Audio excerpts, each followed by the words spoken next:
Hello, welcome back.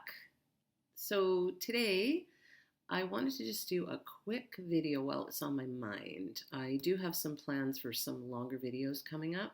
I'm going to cover definitely some ones on parenting, and there might be a few of them because it's complex and a lot to cover. But just for today, I wanted to just talk about something that's been coming up a lot.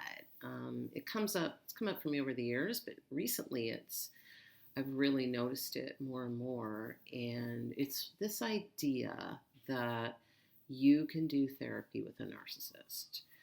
And unfortunately, when we have empathy, when we're, I guess, for want of a better way to put it, a regular person, we generally at least have some self awareness, we have some good intentions. But unfortunately, if you are working with someone who has very strong narcissistic traits, not necessarily narcissistic personality disorder, but just enough to be abusive. And if they're abusive in any way, they don't even have to be a narcissist, just anyone who's abusive.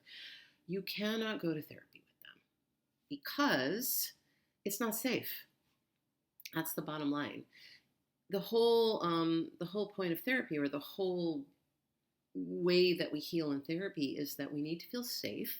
We need to be able to be vulnerable, and we need to have no repercussions. So, in other words, when we go, if it's one-on-one, then that's obviously a lot simpler. It's just you and the therapist, and they have ethical standards that they go by, and confidentiality and all that.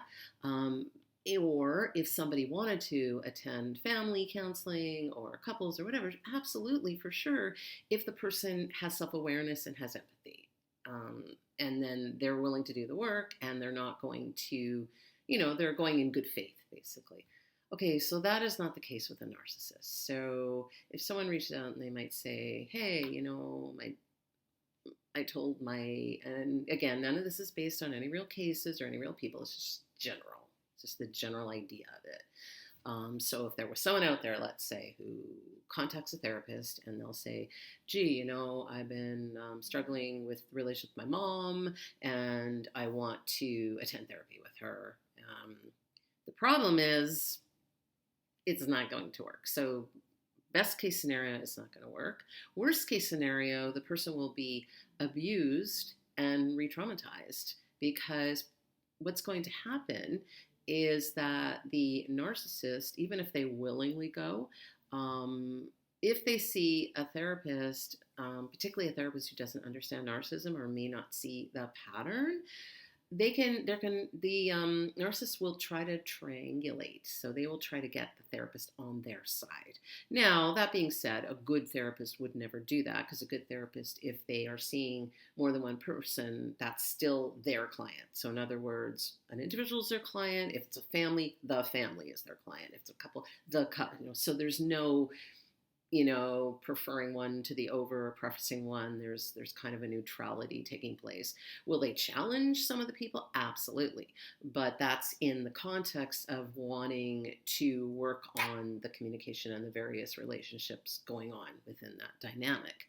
With narcissism, because it's an abusive dynamic, the narcissist can actually use the session to further abuse their partner or their child or their parent or whoever, or sibling. So they could either, like I said, they can triangulate, it can be gang up on the person. It can end up being about the person's behavior. There's something called, narcissist, kind of I don't want to use the word abusive, but kind of like a reaction to when you're being abused. And sometimes people don't feel like themselves, and they might act in a way that they don't really like, but they're painted into a corner. So if somebody in a, let's say a session, the person, says something about the person, they get like, and they get really angry. The therapist is just seeing the behavior. And so what could happen is, if the therapist is not paying attention to dynamic or doesn't understand dynamic, they might see you as the problem. They might see you're the irrational one. And then the narcissist gets to go, see, I told you he or she was irrational. I told you, or I told you that this person, is abusive or whatever, right? So it just becomes a shit show, for want of a better way to put it. It's true. The other issue is that there could be repercussions. So if you go and that person's not safe, and let's say if it was a partner and you're living with that person, if you say something in therapy, that person could, hurt you afterwards, whether it's physically, whether it's emotionally, they can actually use it against you. And so it's not safe in that way either. Um, sometimes they mishear the therapist. The therapist might make an innocent comment, and the person will go, "Oh, well, I remember when the therapist said this," and they either misconstrue it, or they take it out of context, or they over exaggerate. Or sometimes they try to gaslight you, and maybe the therapist didn't even say that, and they're just making up something, and they make you feel crazy. So I hope that gives you an idea of why it's never a good idea to attend therapy with a narcissist in whatever way that looks, whether you're still with them, whether you're trying to co-parent, whether it's a parent that you still want to have some kind of relationship with.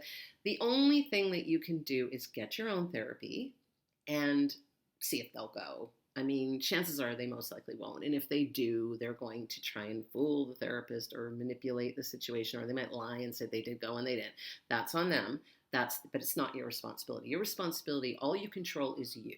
So all that you can do is work on you and give yourselves the tool to then decide what you want to do, whether it's maintaining some relationship, whether it's limited contact, whether it's no contact, whatever that is. Now, little caveat here, because again, I don't want to ever get anyone into trouble legally, and I have a disclaimer about that. I'm not getting legal advice. If you are in some kind of custody battle, or you are in anything where you're seeing a lawyer, or there's anything that's ever going to be with court involved, or a ruling or anything like that, whether it's divorce, separation, or like I said, custody or finances, always check with your lawyer.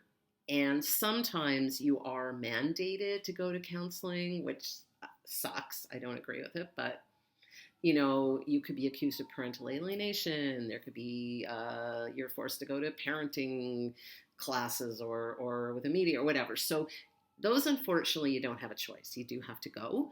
But there are ways that you can keep boundaries, and you can do gray rock, and you can protect yourselves emotionally. And I will talk about that in another video. So stay tuned.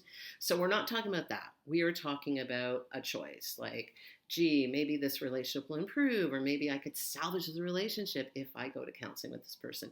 Do not go to counseling with a narcissist. And that's all for today. And I'll see you next time. If you haven't already done so, please subscribe. Please like this video.